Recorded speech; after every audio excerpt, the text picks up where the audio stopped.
오늘의 데일리 뉴스레터에 오신 것을 환영합니다. 1. KF21 첫 실사격에서 치명적 결함 발견. 2. 동맹이잖아. 우리 좀 살려줘. 3. KF21 CJ3호기 AESA 레이더 성공.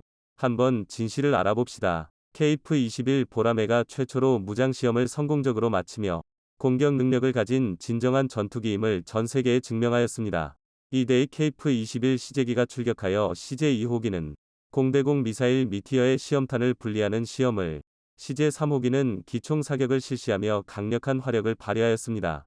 이와 함께 해당 영상도 함께 살펴보겠습니다. 하부 미티어 미사일 4발에 각각 미사일 1발을 장착하였으며 미티어 미사일 분리와 함께 20mm 기관포로 100발을 발사하였습니다. 이와 같이 테스트용 미티어 미사일이 성공적으로 분리되었으며 기총 사격 역시 무리 없이 진행되어 KF21이 무장시험을 성공적으로 완료하였습니다. 그러나 KF21이 무장시험 영상이 공개되자 갑작스러운 논란이 일어났습니다. 영상에서 드러난 기총의 구조상 KF21은 스텔스기가 될 수 없다는 주장이 나왔습니다. KF21 무장 테스트 소식이 전해지자마자 중국 네티즌들은 해당 영상을 빠르게 SNS로 공유하기 시작하며 영상 속 KF21이 외부 무장창과 함께 노출되어 있는 기총 포트를 지적하며 한국 전투기는 절대로 스텔스기가 될 수 없을 거라고 주장하고 있습니다.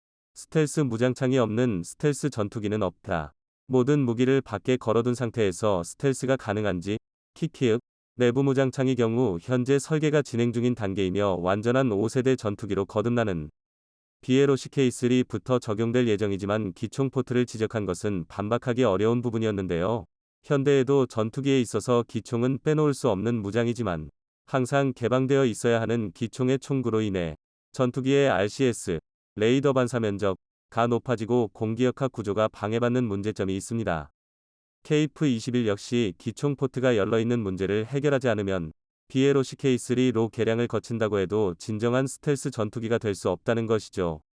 그런데 KAI에서 과거 미리 특허 출원을 해두었던 기발한 해결책이 발굴되며 무지성으로 비난하던 이들마저 감탄하게 만들었다고 합니다.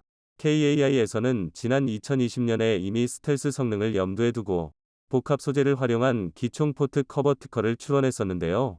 기존의 기총 포트는 기총 발사 시 발생하는 화염 잔해 및 연기 등을 원활하게 배출하기 위해서 총구가 항시 개방되어 있는 형태를 가지고 있어야 했습니다. 이는 스텔스 전투기의 RCS에 치명적인 영향을 주었기 때문에 미국의 F-22 랩터와 F-35는 도어형 기총 포트를 개발하여 적용하고 있습니다. 평시에는 닫힌 상태로 비행하다가 기총을 사용할 경우 유압식 구동계가 작동해 덮개가 열려 기총이 발사되는 구조로 RCS 문제를 해결해낼 수 있었습니다. 하지만 이는 전투기에 정비를 해야 하는 복잡한 기계장치가 하나 더 추가된다는 것을 의미하기에 전투기의 정비효율과 장비의 신뢰성을 악화시키고 중량을 증가시키는 문제점을 가지고 있는데요. 이러한 문제점을 해결하기 위해 미국에서는 아예 기총을 제거한 F-35 모델을 만들기도 했었죠. 스텔스 전투기가 기총을 사용할 경우가 거의 없는 미국과 달리 한국의 전술적 환경상 기총은 KF-21에서 절대로 뺄 수 없는 요소였기에 KAI에서는 기발한 해결책을 생각해냈습니다. 바로 일회용 무장 귀버입니다. 가볍고 얇은 소재로 만들어진 이 무장 커버는 평상시에는 기총 포트의 개방 영역을 덮고 있으며 항공기의 비행 능력과 스텔스 성능을 유지하다가 근접 교전이 벌어져 기총을 사용해야 할 경우 기총에서 발사된 탄약에 의해 무장 커버가 파괴되어 자동으로 떨어져 나가는 구조를 가지고 있습니다. 또한 떨어져 나간 무장 커버의 잔해가 탄도 궤적을 방해하거나 항공기에 피해를 주지 않도록 유리섬유나 일렉트로닉 유리섬유 등 가벼우면서도 항공기의 비행 역학적 특성을 만족시키는 재료로 제작될 것입니다. 전투기에 덮개 하나를 올린 이 단순한 구조의 일회용 무장 커버를 통해 KF-21은 F-35나 F-22와 같이 복잡한 구동계를 갖출 필요가 없이 문제를 해결하는 게 가능해지는데요. 한번 쏘면 교체해야 한다는 문제점이 있지만 이는 전투기가 귀환한 후 예비 커버로 교체만 하면 끝나기에 별도의 정비 절차와 장비를 마련해야 하는 도어형 커버와는 정비 용이성이 하늘과 땅 차이입니다. 또한 파괴된 이후에는 스텔스 성능이 떨어질 수 있지만 스텔스기가 기총을 사용해야 하는 상황을 고려해 본다면 이는 큰 문제가 되지 않습니다. 우선 기총으로 근접 화력 지원 임무를 수행할 경우 주변 제공권은 이미 장악한 후일 테고 근접 교전에서 기총을 사용할 상황이라면 이미 스텔스 성능은 중요하지 않은 상황입니다. 만일 교전 이후 추적당하며 후퇴할 경우에도 전면 RCS보다 후면 RCS가 더 중요하기에 문제가 되지 않습니다. 게다가 고장의 위험이 있는 구동계와 달리 KAI의 일회용 무장 커버는 100% 설계자와 파일럿이 의도한 대로 작동할 수 있다는 신뢰성을 보장합니다.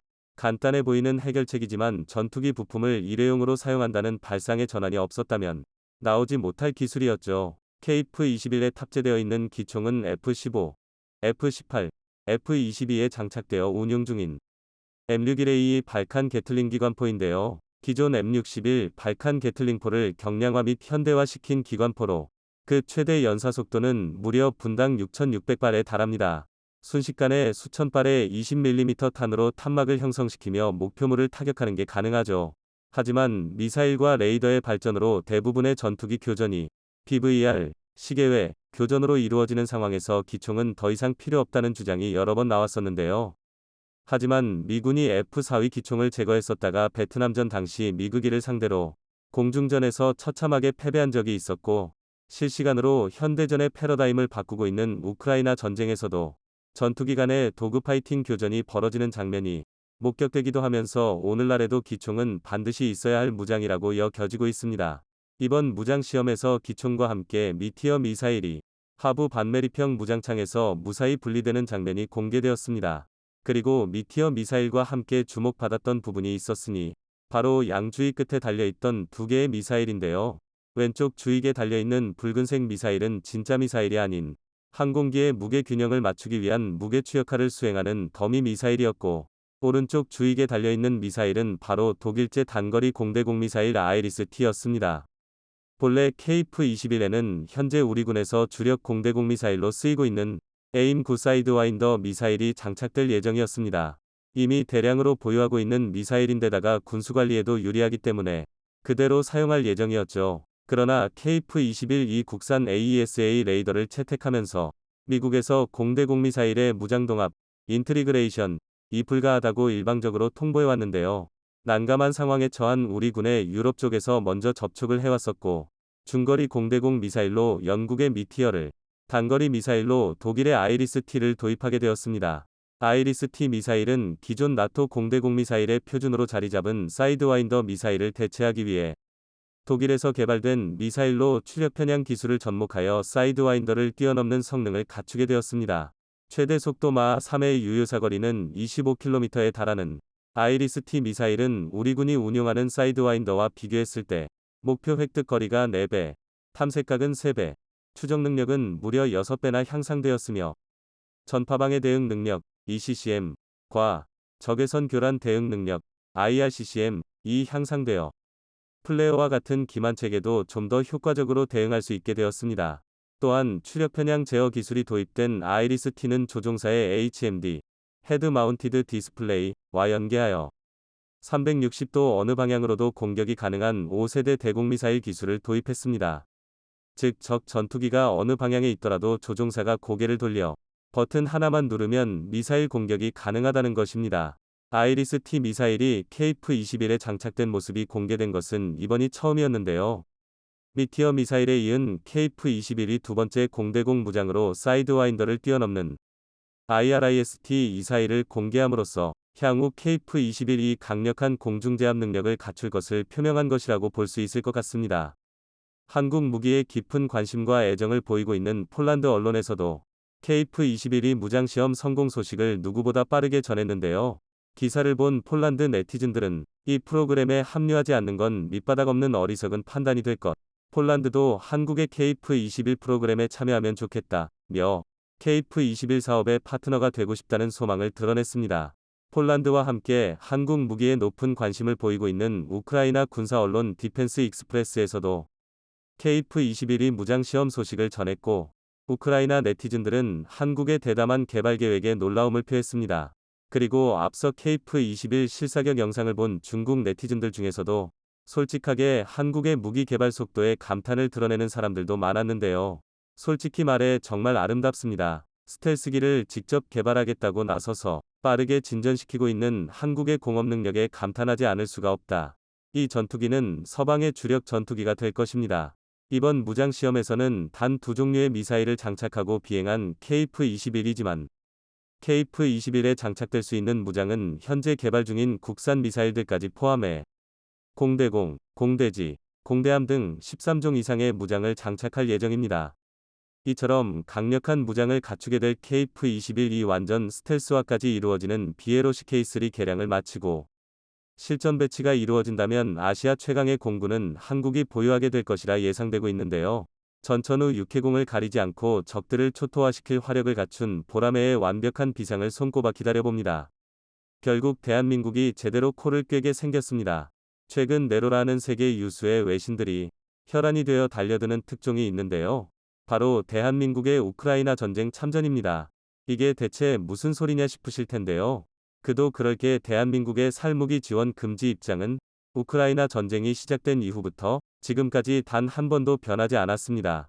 그럼에도 불구하고 유력 외신들은 심심하면 대한민국의 우크라이나 전쟁 개입을 기정사실인 것처럼 보도해왔습니다. 심지어 최근에는 폴란드가 대한민국의 허락을 받아 K9 자주포를 우크라이나에 지원했다는 논란까지 터졌는데요. 그래서 준비했습니다. 오늘은 어째서 국제사회가 이토록 대한민국을 우크라이나 전쟁에 끌어들이지 못해 안달인지 알려드리겠습니다. 얼마 전 대한민국 국방부는 느닷없는 소동에 진땀을 빼야 했습니다. 폴란드가 우크라이나에 막대한 숫자의 자주포를 지원할 수 있었던 뒷배경에 대한민국이 있다는 외신 보도가 나왔기 때문인데요. 더군다나 우크라이나 전쟁을 깊이 있게 다루는 유명 외신들이 앞다투어 대서특필하면서 논란의 규모는 더욱 커졌습니다. 해당 보도는 대한민국의 승인이 있었기에 폴란드가 자체 생산한 AHS 크라프 자주포가 우크라이나에 지원될 수 있었다고 주장하고 있는데요. 덧붙여 이는 사실상 우크라이나 전쟁에 대한 우회 지원이며 대한민국이 보다 직접적으로 참전해야 한다고 강조하고 있습니다. 우크라이나 전쟁에 대한 우리 국방부의 정책이 어떻든 간에 상당히 설득력 높은 주장이긴 한데요. 크라프가 비록 메이드 인 폴란드 자주포긴 하지만 가장 중요한 차체 부분에 대한민국의 K9 차체를 사용하고 있기 때문입니다. 다른 장비로 대체 가능한 작은 부품도 아니고 K9 차체를 통째로 쓰고 있는 만큼 만약 대한민국이 분쟁 지역 수출 금지를 들이밀었다면 폴란드가 크라프를 우크라이나에 지원하는 게 불가능했을 텐데요. 그러나 우리 국방부는 크라프는 K9 차체뿐만이 아니라 영국산 포탑과 프랑스산 주포가 탑재되어 있다 라며 대한민국의 무기체계가 우크라이나에 수출된 것은 아니다. 어디까지나 폴란드의 결정이고 우리가 왈가왈부할 사안이 아니다 라고 단호하게 선을 그었습니다. 그런데 정작 외신들은 여전히 대한민국의 우크라이나 직접 지원 주장을 굽히지 않고 있는데요. 여기에는 서방 세계의 강력한 입김도 작용하고 있습니다.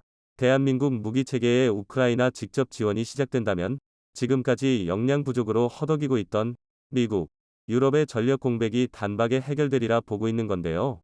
미국과 전 유럽이 달라붙어서 겨우 우크라이나와 러시아의 전력 차이를 수평으로 유지하는 상황에서 대한민국의 참전이 전쟁의 판도를 바꿀 수 있는 거의 유일한 수단입니다. 특히 전쟁의 원동력이나 다름없는 탄약 등의 소모품 분야에서 미국과 우크라이나는 이미 알게 모르게 대한민국의 상당 부분을 의존하고 있습니다.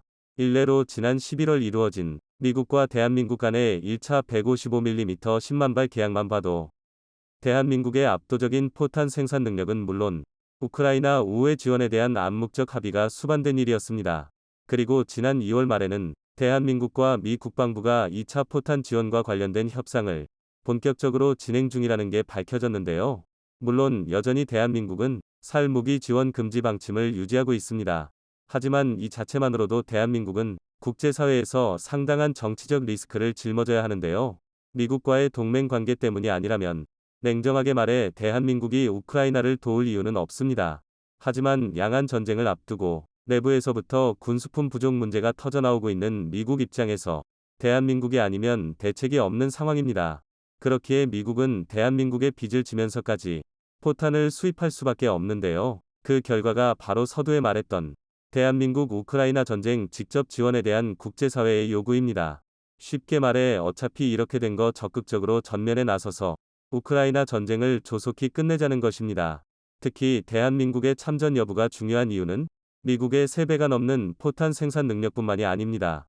사실 대한민국의 포탄 생산 능력이 우수한 건 그저 기본 소양에 불과합니다. 국토 면적 대비 전 세계에서 가장 많은 야포를 보유한 나라답게 평시에도 이 정도의 포탄을 생산하지 못하면 애초에 군을 유지하는 게 불가능한데요. 비단 속도와 생산량뿐만 아니라 대한민국의 포탄은 품질과 성능까지 모든 면에서 세계 최정상급 기술력을 보유하고 있습니다. 이를 가장 잘 보여주는 게 K9 자주포를 세계적인 명품의 반열에 오르게 만든 주력 포탄입니다. 현대전에서 포병의 임무는 굉장히 다양하고 복잡하지만 이를 최대한 간소화하면 궁극적으로 적보다 더 멀리, 더 정확히 쏘는 것으로 귀결되는데요. 그러나 가장 직관적인 방법인 포신 확대와 추진 장약 증가는 물리적 한계가 명확했습니다. 포신 반동 흡수와 내구성 문제, 장약 운반 등의 문제를 생각하면 K9에 탑재된 155mm 52 구경장이 현대 기술의 정점이라고 할 수 있습니다. 지난 영상에서도 소개해드렸지만 155mm 52 구경장 포신을 개발하는데도 반동 흡수 과정에서 무수한 도전과 실패가 반복되었고 심지어 인명사고까지 발생했었는데요. 포신 확장의 물리적 한계에 봉착하자 대한민국은 전혀 새로운 해결책을 제시했습니다. 바로 이가 없으면 잇몸으로 포신이 한계면 포탄 자체를 개량하는 건데요. 그런데 문제는 이조차도 쉬운 일이 아니라는 것입니다. 예컨대 움직이는 모든 물체는 공기저항을 발생시키는데요.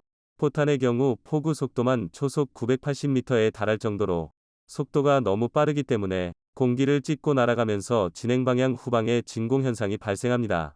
포탄의 탄저부에서 발생하는 이 진공은 포탄이 받는 전체 공기 저항의 50%에 달하는 항력으로 포탄을 끌어당깁니다. 이로 인해 M107 고폭탄 최대 사거리는 18km에 불과했는데요. 이 문제를 해결하기 위해 대한민국 기술진들이 주목한 건 다름 아닌 골프였습니다. 당연히 스포츠로서 골프를 말하는 건 아닌데요. 정상급 프로 골퍼의 드라이브샷을 맞은 골프공의 순간 속도는 무려 시속 290km에 육박합니다. 이는 스포츠에서 두 번째로 빠른 구속인데요. 시속 330km에 달하는 배드민턴 셔틀콕이 순간 속도 측면에서는 가장 빠르지만 비거리와 속도를 모두 만족하는 건 골프공이 유일합니다. 이는 골프공 특유의 딤플이라는 홈 덕분인데요. 울룩불룩한 표면이 작은 회오리와 같은 난기류를 일으키게 되고 이로 인해 진공을 상쇄시켜 공기 저항을 줄이는 것입니다. 대한민국 기술진들은 골프의 바로 이 부분에 주목한 건데요. 골프공의 딤플을 포탄에 대입시킨다는 획기적인 발상으로 진공 문제를 해결했습니다. 그것이 바로 1999년 K9과 함께 순수 국내 기술로 자체 개발한 K307 155mm 항력 감소 고폭탄, 통칭 비비탄, 베이스 블리드입니다. 비비탄은 탄저부에 점화기 결합체와 항력 감소제를 장착하여 가스가 발생하도록 했는데요. 이때 발생한 가스가 골프공의 딤플에서 발생한 난기류처럼 포탄의 진공을 메우고 항력을 감소시킵니다. 이 덕에 K9 자주포는 한계를 깨부수고 최대 40km의 사거리를 확보할 수 있게 되었는데요. 하지만 이 정도로는 세계 최정상의 자리를 유지할 수 없었을 것입니다. 대한민국의 K9 자주포와 포탄 기술은 분명 1999년부터 세계 최정상이었지만 폭발적인 성장을 하는 방산 시장에서 고착화되면 도태될 수밖에 없는데요. 20여 년이 넘는 시간 동안 대한민국은 가만히 있지 않았습니다. 바로 2020년 실전 배치된 K315 복합추진 사거리 연장 고폭탄입니다. 통칭 K315 해랍탄이라고 부르는 복합추진탄은 로켓 추진 방식과 항력 감소 방식을 결합한 완전 새로운 개념의 포탄입니다. 로켓 추진 포탄은 탄저부에 추가 추진체를 달아 비행 중 2차 추진력을 얻는 방식인데요. 말은 쉬워 보이지만 그만큼 내부 장약을 줄일 수밖에 없기 때문에 늘어난 사거리만큼 의력은 약해지는 게 단점입니다. 우리 기술진들은 이를 해결하기 위해 로켓 추진과 항력 감소의 원리를 결합했는데요. K315 해랍탄 단면부를 보면 탄저부에 가스를 발생시키는 항력 감소제와 2차 추진력을 발생시키는 로켓 추진제가 모두 들어있음을 알 수 있습니다. 그 덕분에 K315 포탄은 포탄이 비행하면서 받는 탄저부 항력의 대부분을 상쇄시킴과 동시에 공중에서 한 번 더 로켓을 점화시켜 최대 54km의 사거리를 확보할 수 있게 되었습니다. 이는 현재 전력화된 자주포와 포탄 조합 중 전 세계에서 최장거리인데요. 심지어 K9이 아니라 다른 자주포라 하더라도 K315 해랍탄을 사용하면 동급 대비 사거리를 비약적으로 향상할 수 있습니다. 더군다나 대한민국의 포탄은 나토 표준 규격을 사용하고 있으니 우크라이나에 지원된 서방 자주포라면 어떤 종류든 대한민국의 K315 해랍탄을 넣고 방아끈을 당기기만 하면 사거리 연장의 꿈을 이룰 수 있습니다. 이러니 기를 쓰고 대한민국을 끌어들이려는 건데요. 게다가 여기서 끝이 아닙니다. 포방부라는 별명답게 대한민국은 포병이 꿈꾸는 온갖 가능성을 실현하고 있는데요. 심지어 사거리를 위해서라면 당연히 포기해야 한다고 여겨지던 명중률에서도 압도적인 성능의 신형 포탄을 개발했습니다. 일명 곡사포용 관측탄인데요. 아주 쉽게 설명해서 자주포에서 발사하는 카메라입니다. 관측탄 안에 내장된 자탄이 비행 중에 분리되고 이후 허공에서 채공하며 표적에 대한 사진 정보와 관측 정보를 실시간으로 전송하는 것입니다. 관측탄의 개발로 인해 명중률 문제를 획기적으로 개선할 수 있게 되었는데요. 실제로 관측탈 공동연구팀이 제출한 보고서에 따르면 기상 환경을 달리한 1600회의 모의 실험에서 평균 9분 이상 비행에 성공했고 약 40장의 현장 사진을 실시간으로 전송하는 데 성공했습니다. 게다가 당시 K9 자주포가 발사한 관측탄이 보내오는 정보로 수정 사격을 가하자 단 한 번의 사격으로 목표물의 50%를 파괴할 수 있었습니다. 적 포병이 사격 후 이탈하기 전에 빠른 대응이 중요하다는 걸 생각하면 사격 시간 감소와 명중률 증대는 상당히 중요한 전술적 이점인데요. 이처럼 대한민국은 지난 수십 년간 축적한 기술력으로 자주포뿐만 아니라 포탄 수출 강국으로도 자리매김하고 있습니다. 오죽하면 폴란드는 아예 현지에 대구경 탄약 공장까지 건설해달라고 요청하고 있는데요. 대한민국 무기체계를 잔뜩 수입한 만큼 이참에 우리 포탄도 적극적으로 도입하겠다는 것입니다. 게다가 폴란드가 요청한 탄약 공장은 연간 10만 발 생산도 거뜬할 정도로 대규모인데요. 독일 최대 군수업체인 라인메탈조차 대구경탄 생산 능력이 기껏해야 연간 7만 발이 한계라는 걸 생각하면 얼마나 큰 규모인지 짐작이 가실 겁니다. 폴란드 현지에 탄약 공장이 건설된다면 유럽 전역에 대한민국 포탄이 보급되는 건 시간 문제인데요. 아이러니하게도 이런 급격한 성장이 우크라이나 전쟁과 만나 대한민국의 국제 정치적 선택을 강요하고 있습니다. 이제 대한민국도 우크라이나의 짐을 나눠서 져야 한다는 건데요. 최근 중국이 한국 방향에서 감지된 의문의 레이더 신호를 감지하고 충격에 빠졌다고 합니다. 고속으로 이동하며 다중 주파수의 전파를 쏘아내는 것으로 보아 AESA 레이더를 장착한 전투기가 그 신호의 주인공이었을 가능성이 높았는데요.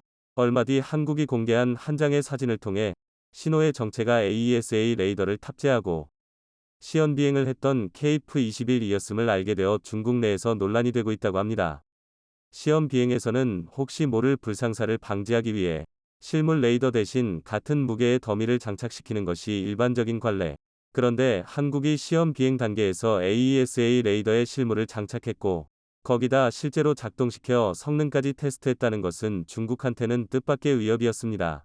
그 먼 거리에서 KF-21이 신호를 감지했다는 것은 반대로 KF-21도 자신들의 존재를 감지할 수 있다는 것. 맘만 먹으면 낙원에서 장거리 미사일을 날릴 수도 있다는 것인데요. 이에 중국에서는 당황한 기색을 감추지 못하고 있다고 합니다. 자세한 내용을 함께 알아봅시다. 최근 KF-21 이 전투기에 눈 AESA 레이더를 장착하고 시연 비행을 시작했습니다. 방위사업청은 4일 KF-21 CJ 3호기가 AESA 레이더를 탑재한 채로 처음 시연 비행을 했다고 밝혔습니다. 이날 CJ 3호기는 오전 10시에 이 사천 비행장을 이륙해 최고속도 약 시속 610km, 고도 3만 피트로 비행하고 11시 24분에 착륙했습니다. 조종관을 잡은 것은 이수범 공군소령이었습니다. 최신형 전투기에만 탑재되는 AESA 레이더는 반도체 송수신 모듈을 활용해 신호의 의상과 진폭을 무작위로 조정하는 방식으로 표적을 탐지해 전투기의 눈이자 두뇌의 역할을 합니다. 한국이 자체 개발한 국산 AESA 레이더는 개발 시험 평가에서 공대공 모드 25개 시험 항목에 대해 총 18회 비행 시험을 수행한 결과 요구 성능과 개발 목표에 모두 부합하는 것으로 나타났는데요. 방사청은 앞으로 2026년 2월까지 90여 회 비행을 통해 공대공 모드의 최대 탐지 및 추적거리, 추적 정확도 등 34개 항목에 대해 개발 및 운용 시험 평가를 수행해 작전 운용 성능, 군 운용 적합성, 전력화 지원 요소 실용성 등을 충족하는지 확인할 계획입니다. 이는 실로 경이로운 개발 속도입니다. AESA 레이더를 자체 개발한 것만 해도 믿겨지지 않는 업적인데 그걸 벌써 전투기에 탑재할 수 있게 개량하고 실물까지 날렸습니다. 다른 나라였으면 좋기 10년분이 넘는 기술 축적을 거치고서야 해낼 수 있는 수준이죠. 특히 이번 시험에서는 실물 AESA 레이더에 맞춘 레이돔으로 교체하면서 기수 끝에서 길게 뻗어 있던 피토관을 제거한 상태로 비행했다고 하는데요. 항공기 주변 기류를 측정해 테스트 정보를 모으는 기수 피토관이 사라졌다는 것은 AESA 레이더 실험으로 KF-21 대부분의 성능에 대한 실증이 이루어졌다는 의미가 됩니다. 아직 테스트 기간이 많이 남아있음에도 사실상 개발 완료한 것과 다름없다는 것이죠. KAI에서 국민적 관심이 클 동안에 KF-21이 개발을 서둘러서 마무리하겠다 고 말했던 것이 불과 올해 초. 정말로 엄청나게 서둘러서 내뱉은 말을 지켜버린 겁니다. AESA 레이더가 이렇게 빨리 장착될 수 있었던 것은 사실 한국이건 도박 덕분이었습니다. 국산 AESA 레이더를 개발했을 당시만 해도 여전히 KF-X 프로그램은 흔들리고 있었습니다. 지금이야 KF-21이 전 세계의 극찬을 받으며 현대 전투기 개발사의 초신성으로 대우받고 있지만 작년 중순까지만 해도 누구도 KF-X 프로그램이 성공할 것이라고 확신할 수는 없었습니다. AESA 레이더의 시제품이 출고될 시점에 KF-21은 이제 겨우 CJ 1호기의 동체 프레임밖에 없는 상태였고 사업 자체를 지속할 수 있을지 여부조차 매일매일이 불투명한 상황이었죠.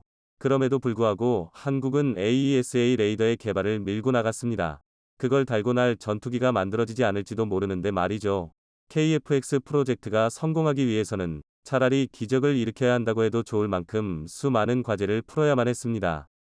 국내에서는 예산 배분이 타당한지에 대해서 지속적인 태클이 들어왔고 미국은 전투기 개발에 필수 불가결한 핵심 기술들에 대한 이전을 거부해서 한국이 직접 만들어야 했습니다. 이런 대표적인 사례 외에도 프로젝트 성공을 가로막는 걸림돌은 일일 늘어놓기가 입 아플 만큼 많았죠. 하지만 한국은 확신이 있었습니다. 한국의 기술자들이라면 이런 걸림돌들을 모두 뛰어넘어 어떻게든 KF-21을 만들어낼 수 있을 것이라고요. 어찌 보면 막연한 믿음일 뿐이었지만 한국은 이런 믿음을 바탕으로 AESA 레이더는 AESA 레이더대로 개발을 이어나갔습니다. 작년 봄 KF-21 탑재형 AESA 레이더가 시험 항공기에 탑재된 모습이 공개됐죠. 보잉 737 항공기의 기수에 국산 AESA 레이더와 KF-21용 레이돔을 붙이는 개조를 가한 것이었는데요. 레이돔의 크기가 737기의 동체에 비해 너무 작아서 마치 새의 부리를 단 것 같은 다소 우스꽝스러운 모양이었지만 가망 인증 자체는 공개 4개월 전에 획득한 상태였습니다. 이때 총 50여 차례에 걸쳐 이뤄진 AESA 레이더의 비행 시험에서는 공대공 모드의 탐지 및 추적 기능, 공대지와 공대에 대한 탐지 기능 및 전자전 능력 등 62개 항목에 대한 테스트가 이루어졌습니다. 이런 과정을 통해 KF-21A사 레이더 개발에 따른 위험을 줄이고 개발 소프트웨어를 최적화했죠. 당시 AESA 레이더 책임 담당자는 F-16V에 탑재되는 AN, APG-83보다 동등하거나 그 이상을 목표로 상정하고 개발을 진행 중에 있다고 말했었습니다. 실물 AESA 탑재는 물론 전투기에 쓸만한 해상도를 갖춘 AESA 레이더를 개발하는 것 자체만으로도 일반적으로는 10년에 가까운 세월이 필요합니다. 탑재할 전투기가 완성되기를 기다리고 나서 시작하기에는 너무 긴 시간이죠. 한국은 과감하게 두 프로젝트를 동시에 진행시켰고 이를 통해 KF-21이 시제기가 나올 시점에 AESA 레이더가 충분한 기술력을 축적할 수 있었습니다. KF-X 프로젝트가 성공한다는 국민적인 확신이 생기기 시작한 것은 작년 6월 즈음이었습니다. 엔진 점화 시험, 지상 주행 실험 장면이 공개되자 이를 지켜보던 우리 모두가 KF-21 정말로 성공하는 거 아니야? 라고 생각했던 것을 기억하실 겁니다. 그리고 KF-21은 그 다음 달 정말로 하늘을 날았죠. 그로부터 반년가량 지나 마침내 한국의 도박은 성공했습니다. AESA 레이더는 KF-21에 완벽하게 부합하는 성능으로 테스트를 마쳤고 KF-21은 모든 요구 성능을 달성하여 AESA 레이더 탑재만을 남겨놓게 되었습니다. 역시나 납기의 민족, 양측의 개발 스케줄이 정확하게 맞아떨어진 것입니다. 방사청에서는 이번 AESA 탑재 비행에 앞서 실물 AESA 레이더를 탑재한 KF-21 CJ 3호기의 사진을 공개했는데요. 뒷이야기를 모른다면 이건 그저 사진 한 장에 지나지 않지만 사실은 KF-21과 AESA 레이더를 각각 개발한 방산 기술자들의 피와 땀이 서린 모습임을 알 수 있습니다. 그런데 이 사진을 보면 기수에 탑재된 AESA 레이더의 전면이 빨간색 덮개로 감싸여 있는 것을 확인할 수 있는데요. 이는 레이더의 TR 소자 모듈의 개수가 극비사항이기 때문입니다. TR 소자 모듈의 개수는 곧 레이더 성능과도 연결되고 정확한 개수가 알려지면 실제 성능을 유추할 수 있습니다. 그래서 대부분의 AESA 레이더는 시제품 단계에서의 소자 개수만이 알려져 있는데요. F-35에 들어가는 AN, APG-81의 경우 소자가 1200개, 이스라엘의 EL, M2052의 경우 1290개가 있다고 알려져만 있고, 실물이 어떠한지는 기밀로 보호받고 있죠. KF-21에 들어가는 AESA 레이더 역시 시제품 단계에서는 1088개의 소자를 넣어 공개했지만 실물의 경우는 1200개를 훨씬 넘는 개수가 될 것이라고 알려져 있기만 합니다.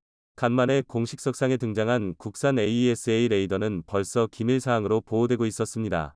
이것은 곧 소자 개수를 공개할 수 없는 실전 사양이라는 의미이기도 한데요. 사실상 이번에 비행한 KF-21 AESA 레이더를 포함해 요구 성능 전부를 갖춘 완전체였다고 말할 수 있는 것입니다. 한국은 이것으로 꽤나 자신감을 얻었습니다. 비행 성공 직후 방사청이 언론 보도를 통해 AESA 레이더 기술의 해외 수주 가능성을 언급한 것입니다. 6일 방사청 대변인은 정례 브리핑을 통해 국산 AESA 레이더가 KF-21과 마찬가지로 2026년 양산이 시작될 것이며 추후 다른 무기체계에 응용할 수 있어 해외 수주도 기대하고 있다고 말했습니다. 또 국내 개발이 불가능하다는 우려와 코로나19와 같은 여러 어려움이 있었으나 관련 기관 협업과 연구진의 끈질긴 노력 속에 개발이 성공적으로 진행 중이라며 수많은 난관을 딛고 개발에 성공한 것에 대한 감개무량한 속내를 숨기지 못했죠. AESA 레이더는 기술적 난이도가 극히 높고 응용처가 많아 해당 기술을 보유하지 못한 적대 국가에 기술이 유출되면 뼈아픈 리스크가 됩니다. 그럼에도 불구하고 방사청이 해외 수출에 나서려는 이유는 그만한 이득을 기대할 수 있기 때문인데요. AESA 레이더와 같은 고급 군사 기술의 공유는 곧 동맹에 준하는 군사적 협력과 정보 교류를 의미합니다. 이렇게 교류되는 정보에는 그간 습득한 적국의 레이더 주파수 정보가 포함되죠. 레이더 전파를 어느 주파수로 사용하느냐는 정보는 앞서 언급한 레이더 소자 모듈의 개수 이상으로 엄중하게 다뤄지는 극비 기밀입니다. 이쪽 정보의 경우는 노출되는 순간 해당 주파수에 맞춘 방해 전파에 의해 재민 공격의 위험성이 생겨나기 때문이죠. 만약 한국이 동맹국들한테 국산 AESA 레이더를 판매할 수 있다면 그 동맹국들이 수집해왔던 타국의 레이더 주파수 정보를 손에 넣을 수 있습니다. 현대전에서 정보권의 통제는 승패조차 가를 수 있는 중요한 요소. AESA 레이더를 개발한 것은 정보전에 있어서 일종의 전략 무기를 만들어낸 것과 다름이 없었죠. 나날이 발전하는 한국 방산, 머자나 국산 AESA 레이더가 다양한 국산 무기에 적용되고 해외에까지 팔리는 모습을 기대해봅니다.